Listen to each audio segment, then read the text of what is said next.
Hello and welcome to another episode of a Weekly Waypoint, the show where I talk about my week and the things that interest me. This week we are playing some more Halo, because I don't know what to record. Also, people seem to like Halo. It's more all killer no filler. I'm saying it properly this week. And just a fun bit of trivia for you.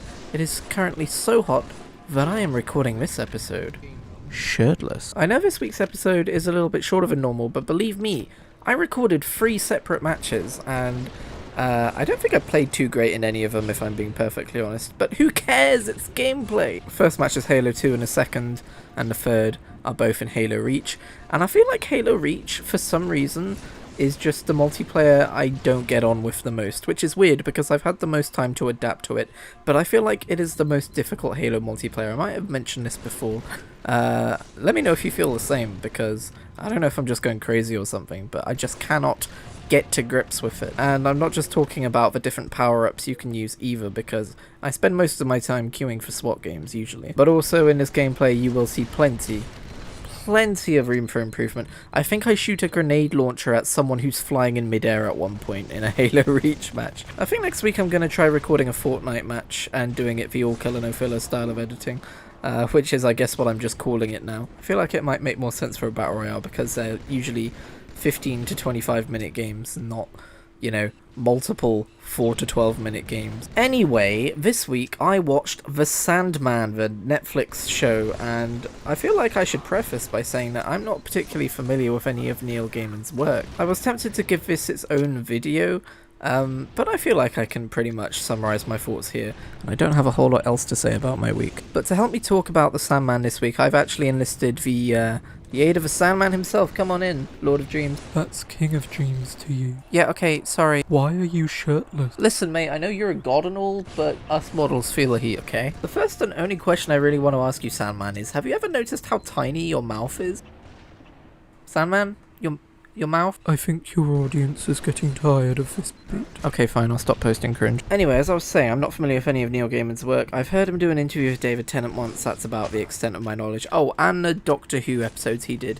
And my impression of him was always that he was a little, I don't know, I have this predisposition to authors who are really hyped up, but like I've never read anything that they've done, or maybe I'm vaguely familiar with a concept of something that they've done and I have like a slightly negative opinion about it, and I just base my entire opinion of that author and their work off of that one thing. I didn't think Neil Gaiman would be pretentious, but I did think he would be maybe slightly overrated. And if I'm honest, and I should have mentioned at the top, but I'm not going to give any spoilers here, but if I'm honest, it was kind of a mixed bag. I enjoyed most of it, but episode 2 nearly put me off watching the rest of the series. It's very much structured like comic books.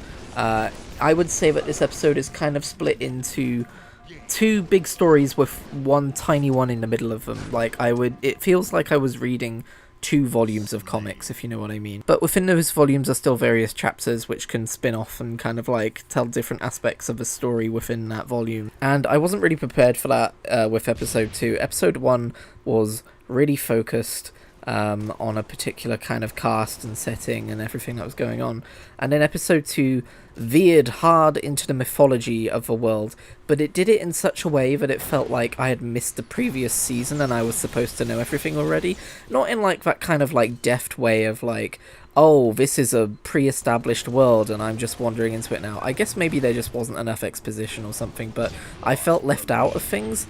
And for that reason, I didn't really care about the characters, and I thought some of the things which were happening for stupid reasons, and it just came off wrong. However, I think that's pretty much the only episode that I flat out did not enjoy. I definitely enjoyed the rest of it. Some episodes more than others still, but overall, I'm glad Sandman happened, and I'm looking forward to a season 2 at some point, which, I mean, they're obviously going to do a season 2. Netflix doesn't cancel things till, what, season 3? I don't feel like I want to rush off and read the comics now, or anything like that. But I am now more interested to get into Good Omens, which is, I actually bought, or didn't buy. I mean, define buying, but I used an Audible token to claim the original book of American Gods before cancelling my Audible subscription. I've got more to say on that in a minute actually, but let's stick with the Sandman topic for now. But yeah, I'm still kind of considering whether to read Good Omens before I watch it, because normally you would want to read the source material first and then watch it, but I feel like I'm in a weird position where I could watch it and then read it, but I don't know, I feel like maybe I should read it and then watch it. The reason why I might want to watch it first is because I hate like constantly comparing things to the source material and being like, oh, they missed this out, or oh, they compromised on this, or oh, they did this differently, you know. But I guess I'm still going to be comparing the two no matter what I do. But hopping back to the Sandman real quick, I'm not normally the kind of person who is seduced, would be kind of a weird way to put it, but swayed by a cast of actors in something. Probably because I'm not a huge movie guy, to be fair. But man, I think one of the things that the Sandman excels at, which Good Omens also seems to excel at, is having a really good casting and like going, oh shit, this has got Jenna Louise Coleman in it, and oh shit, this has got oh fucking Tywin Lannister, Charles Dance. Because of the nature of this show as like, you know, sometimes being more vignette or short story based than like one long overarching story like something like Stranger Things, it gives the opportunity to have loads of different cast members and loads of different characters, and man, I want to see more of all of them, which I would say wouldn't be possible in some circumstances, but the afterlife is kind of a thing in this show, so maybe. As for my favourite episode, I won't say it in terms of spoilers, and trust me, what you're going to hear is not a spoiler, it might sound like it, but I think my favourite episodes are probably everyone's favourite episodes, which will be the diner episode and the death episode. The one thing I would criticise this season as a whole for would be maybe not exploring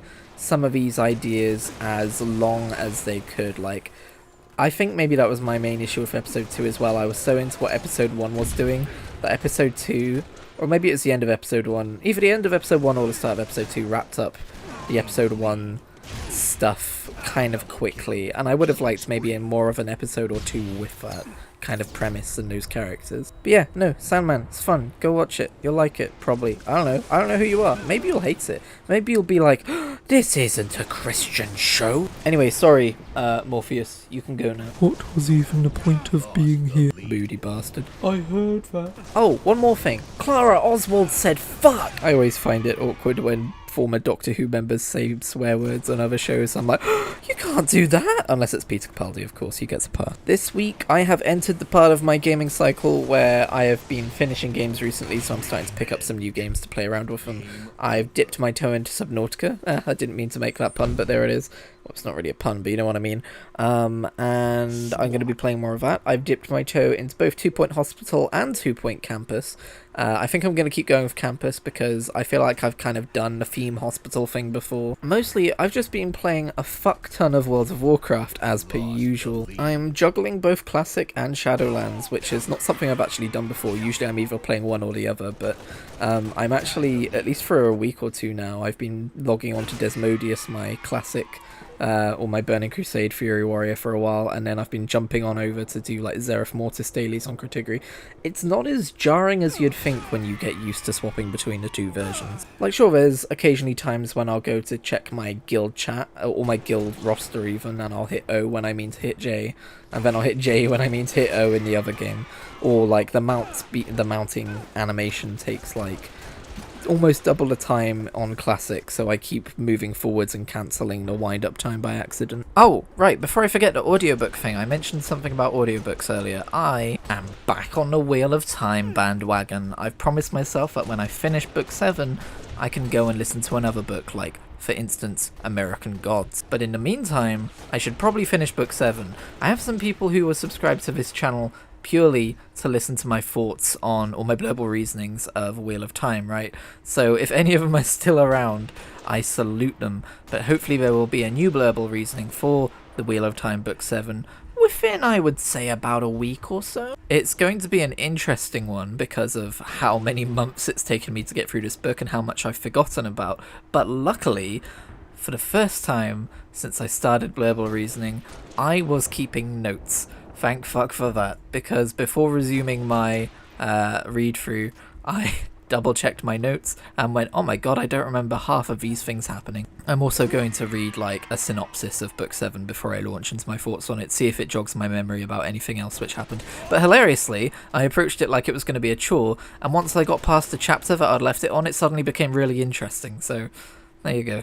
As a result of this, I haven't been reading as many Marvel comics lately, but also one of the reasons for not reading Marvel comics lately isn't just because of that, it's also because the run of Spider-Man I'm reading right now, which is recommended on comicbookreadingorders.com, feels boring as hell. I mean, it's not all bad. For some people who may be able to realise which issues I'm at by the descriptions, it's around a time that Spider-Man has a battle with Juggernaut of all people and fucking drives an oil tanker into him. After that, it gets really boring. It's probably going to end up being another Wheel of Time thing where I just need to get through this part of the story, but I'm trying to recall what's even happening and I don't remember. Hang on. It's the whole thing with the Brand Corporation and Cobra and the fucking Will-o'-the-Wisps just showing up, and it's just so dull. And also half of the important things happening in Peter Parker's life are happening in Spectacular Spider-Man, which a comicbookreadingorders.com site is not directing me to read, so I am not, and I am